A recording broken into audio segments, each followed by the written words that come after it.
Ever imagined a car powered by a natural disaster?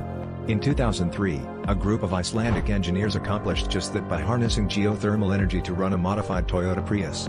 This team tapped into Iceland's abundant geothermal resources, channeling steam from geysers to generate electricity for the hybrid vehicle. The car journeyed from the Reykjanes Peninsula to Reykjavik, traversing rugged landscapes powered by the Earth's own heat. This groundbreaking experiment not only showcased the potential of renewable energy but also underscored the innovative spirit of human ingenuity.